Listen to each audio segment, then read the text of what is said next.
Hello and welcome to another anime lore and theory video. I'm Shergok, your host, and today we are going to take a closer look at 3 dark moments and acts committed or suffered by, in and of itself good characters from Overlord, and why they indulged in their inner darkness. But before we're going to take a closer look at any of this, let me quickly thank my patrons for supporting this channel, as well as say thanks to all users of the YouTube thanks function for making one-time donations. And with that said, let's get to the topic at hand. And before we begin with the 3 most cruel moments, there's an honorable mention here from the ranks of the Pleiades battlemates. Shizu Delta, although she had an extremely good karma value of 100, at least by Nezaric standards, was very enraged that the thief from the Team Dragonhunt called it in very poor taste to have mates in the graveyard, namely in the Grey Tomb of Nezaric. And this, especially during the raid, was a direct insult to every single one of the 41 guild members, and it also dishonored the entire guild as a whole. And it also directly attacked the Pleiades as well, because after all, each of their creators was equally insulted in this very process and in this very moment. And this caused the mood, which had been neutral so far, to deteriorate very quickly.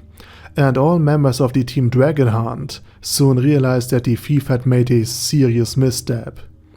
Even we as a viewer and readers could hear the hostility also in Shizu Delta's normally neutral voice, even though it didn't really change that much, as she too said, like the other Pleiades, that they should kill these intruders at once.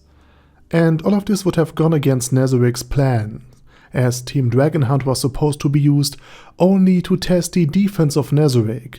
To be specific, the Nezaric Old Guards were supposed to fight not only basically simulated battles, but a real threat, and fight these regular fighters in a real battle for basically the first time in the new world in order to see how they would basically fare.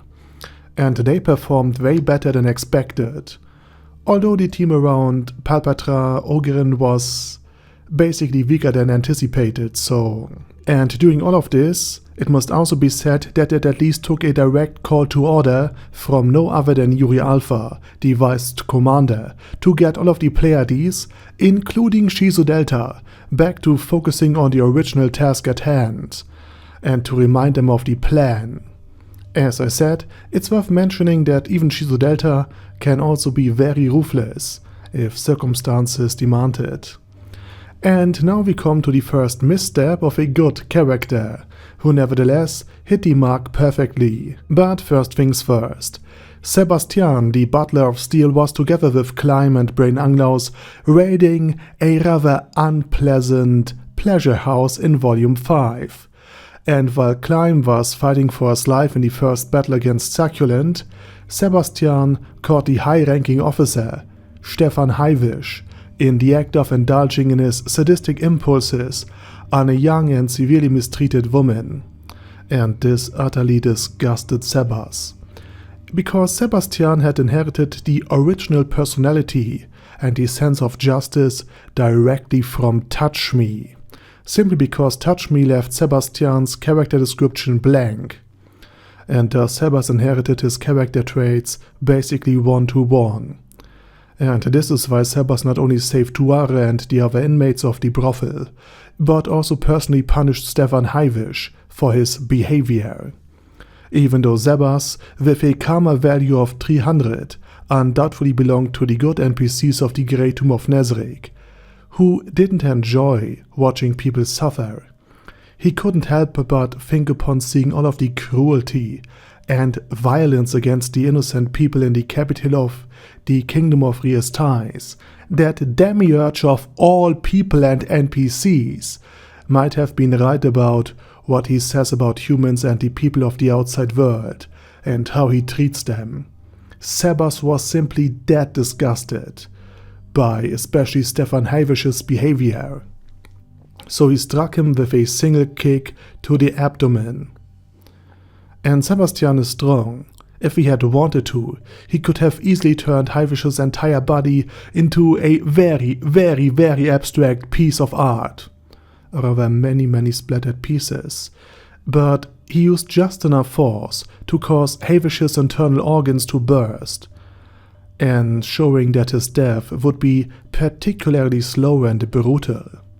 In other words, Sebas did this intentionally to punish him through prolonged suffering for his very actions.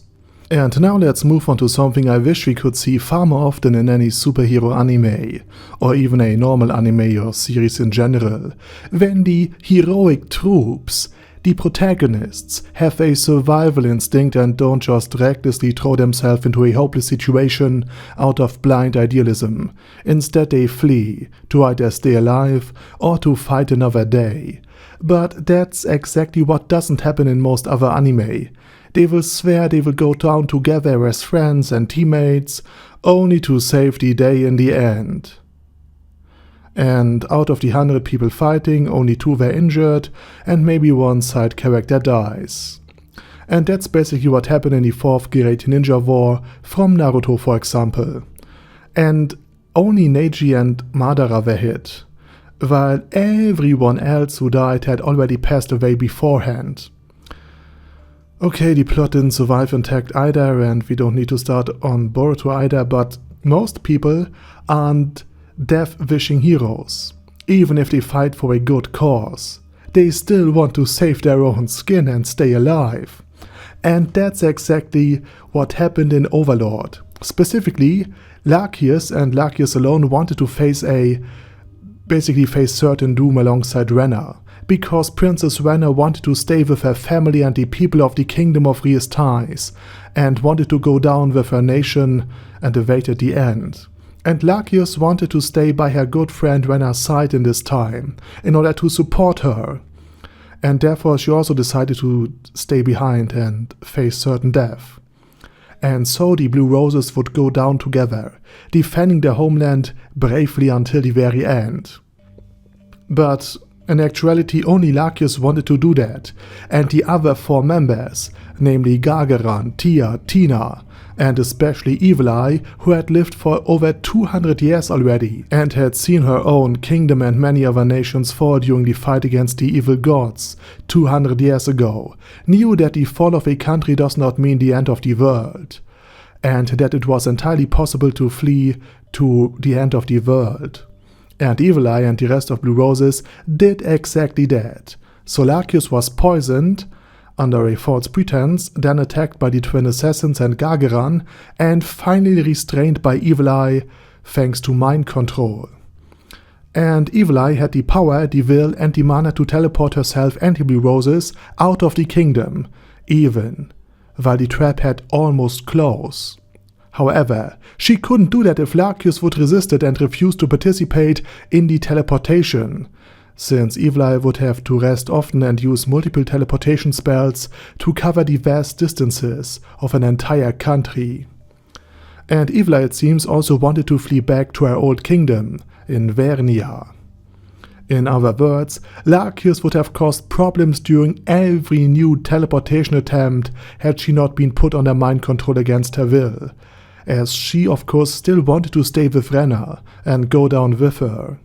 Fortunately, the rest of her team saved her life, allowing her also to remember Renna as the sweet golden princess she actually thought she was, and not as the demon Renna that she had secretly been all along. And of course Lakius won't have been particularly pleased with what was done to her, that her heartfelt wish to go down together with Renna was denied. And again, I hope we see Lakius and the rest of the Blue Roses discuss these events, and how Lakius now feels about the rest of the Roses, because, as I said, denying someone such a deeply personal wish and making them obedient, even if done with noble motives, is something very, very cruel, and can basically eliminate any feeling of loyalty that a person would otherwise have. And all of this also reminds me a bit of the fate of Angron from Warhammer 40k, who also wanted to go down together with his rebel gladiators that he led, instead of serving the god Emperor of Men and surviving. And now, the third point you've all been waiting for. Nea Baraya is a paladin, someone who openly works for the well-being of her people, who fights for justice, and who's also prepared to give her very life for this cause. And this was something we all could see during the books and in the movie. However, Nea Baraya is not paralyzed by her ideals, nor does she allow them to be used against her. As we have often seen, basically every time Remedios Custodio was on screen and did something and led her troops, and it was a catastrophe. And Nea Baraya had internalized the lesson of Ein Soll Gone. And that's why in the battle against the demon army and the half-human troops of Yaldabaoth, she remained capable of acting, unlike Remedios would have been. She would again have been paralyzed by this impossible task, by choosing between a bad and a worse option. Because Yaldabaoth had ordered his troops, particularly the Bayfolk forces, to bind children to their chests as they stormed the walls of the city of Lloyds. And this was meant to prevent the paladins and the troops of the Holy Kingdom from defending the walls, out of fear that their arrows or projectiles might harm the poor innocent children. But Nea refused to be forced into such a disadvantageous action. She realized that this was a bad situation, and that she had only the option to choose from a bad or an even worse option. And she saw the fault for this situation not only in a weakness of the kids and of their parents, but above all else, in Yaldabaoth's strategy that put the children in such a situation, and therefore Nea refused to engage in an extremely disadvantageous fight against these opponents. Yaldabaoth had brought the children into the situation, and it would now be his fault if they did not survive. And with this in mind, Nea understood her task. She had to ensure that her comrades defend the walls and would open fire regardless. So Nea unleashed arrow after arrow to free the children and deny the enemy any hostages, by eliminating them. This is why Nea ordered the other troops to aim for their heads, to put the hostages as quickly as possible out of their misery, because this was the only mercy that would work in the situation that they were now facing. And of course this was something undeniably cruel, but in this situation it was a necessary evil that served a just cause. And such a nuanced approach to a truly terrible situation, where unlike in many other anime, manga and novels there was no ideal solution, remains one of the most memorable moments in the entire series of Overlord. And with that said, we have reached the end of this video. And now it's your turn. Which of the escalations involving the seemingly righteous and good NPCs from the Great Tomb of Nezarec or from the surface world above would you find particularly memorable and particularly vile? And if you can think of more moments, let me know it down in the comment section as well.